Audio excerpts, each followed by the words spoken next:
So YouTube, how's it going? Welcome back to the channel and welcome back for another Naturia Vernusylph Fairies. Now this is version 2. It's not typically like another type of build. It's closely similar to the version 1 that you've actually seen in my YouTube channel. The thing about here is we'll make it a little bit more like competitive since we're going up against tier elements decks.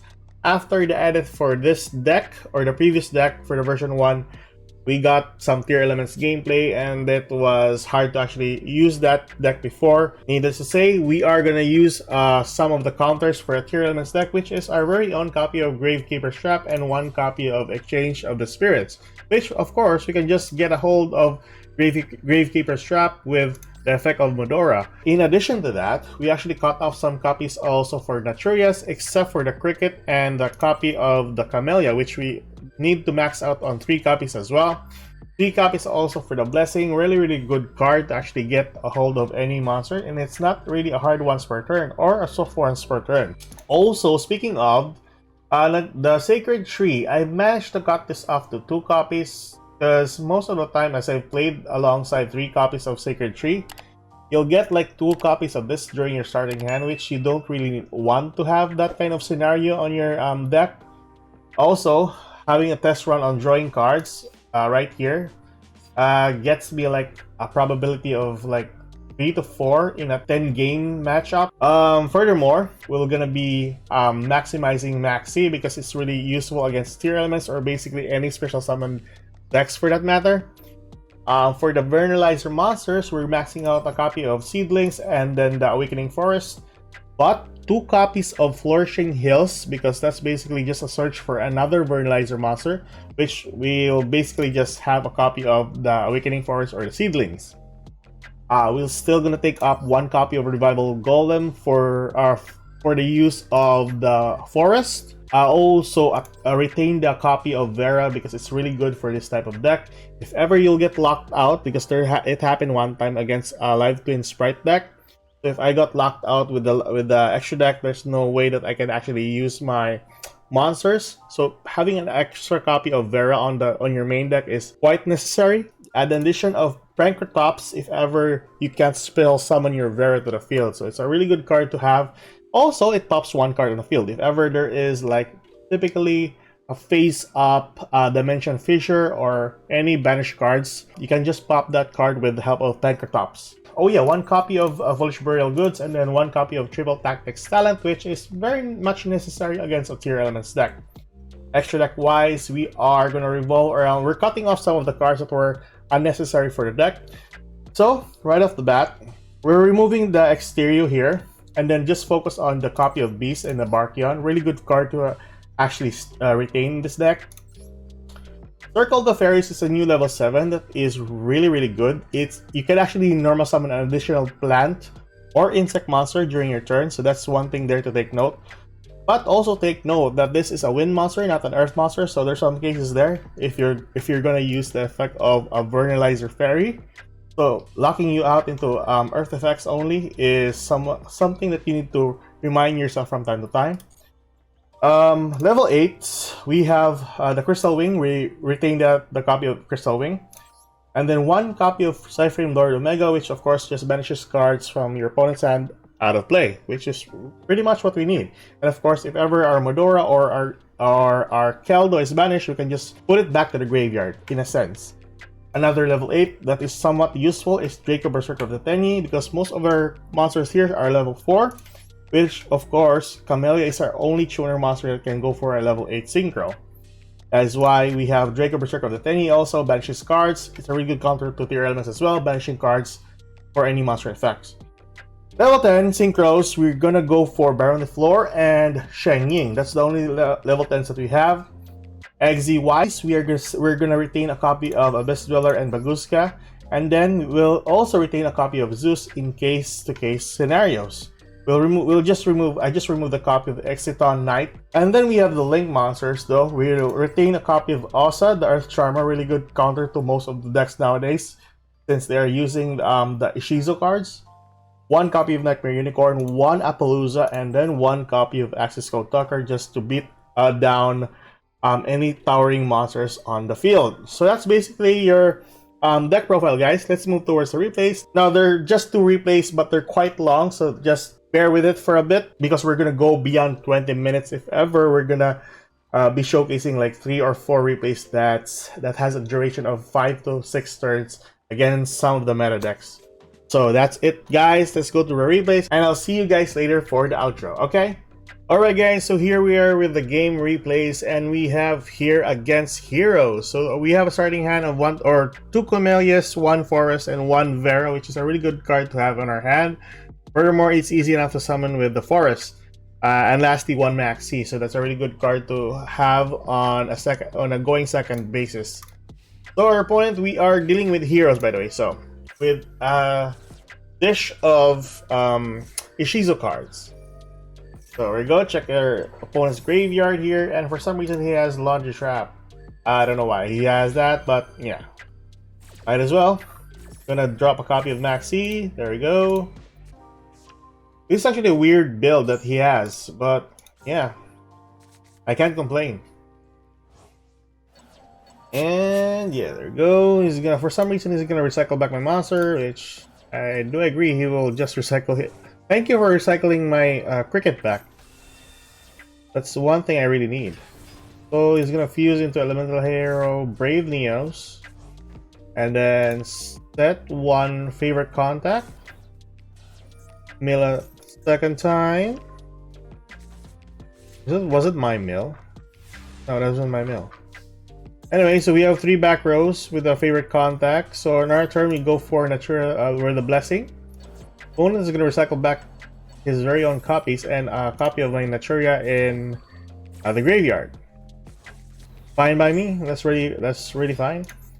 Go for Camellia. Use its effect. We got negated by the Imperm. Not a problem, because we still have like Hills and a copy of Sunflower though. So Sunflower to the field in case our opponent is gonna use any monster effects. And then you go for Forest. We'll summon the Vera, sending a copy of Revival Golem, and then Revival Golem will revive itself to the field.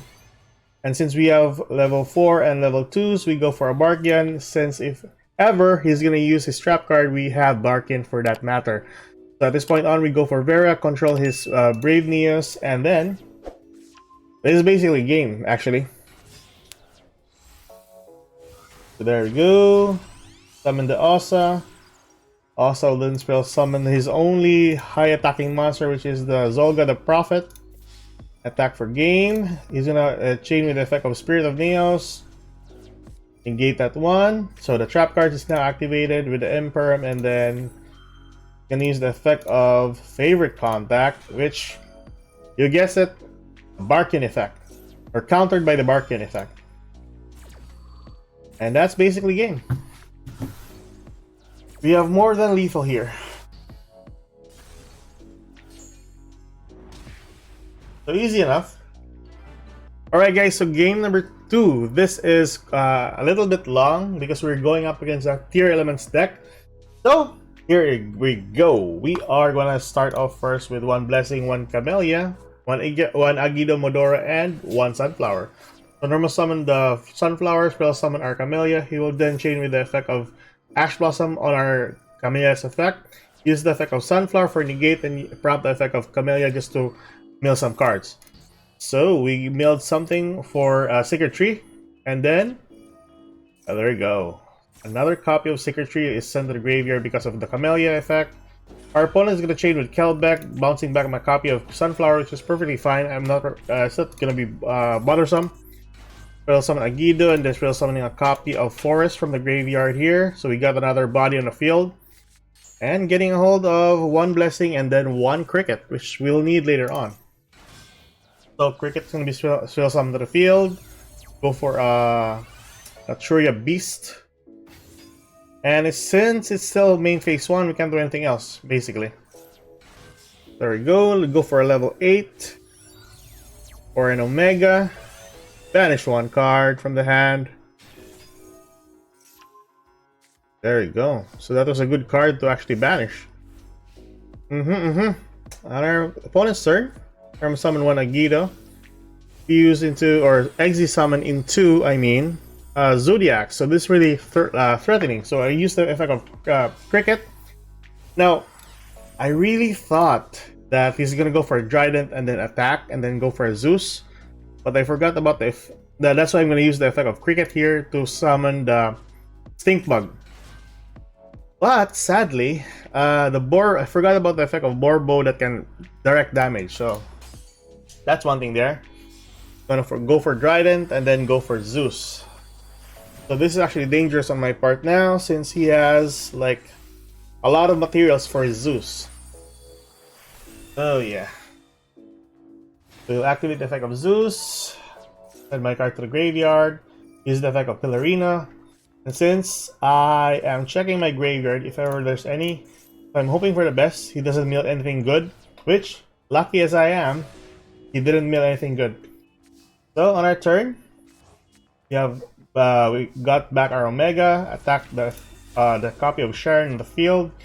He will then get a hold of one material from the top of his deck. Use the effect of Omega once more. Use the effect of Cricket.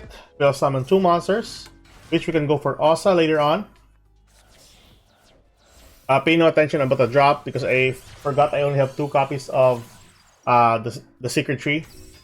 Then for this, at this point on, this guy doesn't use the effect of Zeus here, which allows me to just spell summon a ton of monsters to my field. So this is actually the downfall of his gameplay here. So yeah, and then go for Nightmare Unicorn. And then drop off a copy of Medora that we will use later on since we're going up against a Tier Elements deck. But just to be sure, we're gonna check the graveyard if there's any shufflers on his side, which there's none. And then that's the end of Zeus. There you go.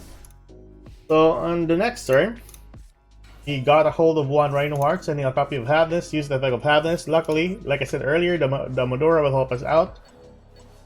And then he will shuffle back cards. Oh, well, basically, I shuffle back cards. So there we go. And the only choice that he has here is just attack me for 1,500 damage. On my turn, I got a copy of Keldo, and we're going to get back a copy of Omega from the Banish Zone. Attack for that, and attack for 1,200. Main phase 2, and our turn. And on his turn, he actually reshuffled back Medora to our graveyard, which will benefit us later on. So, effect of Diviner, sending a copy of Agido, and then for some reason we are very lucky on every mill that he has. So there's no Tier Elements that was milled here. So lucky as we are, this actually won us the game. That's basically it.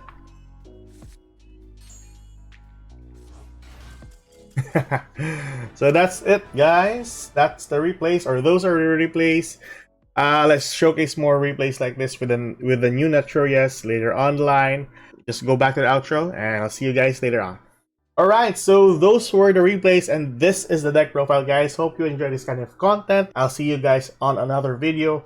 Like and subscribe for more contents like this in the near future. We'll be talking about another Naturia version with hopefully some Rose Dragons that I'm thinking of. Also, Black Wings. That's a thing though. They are pretty good. We'll see you guys in the next video, and yeah, have a good time.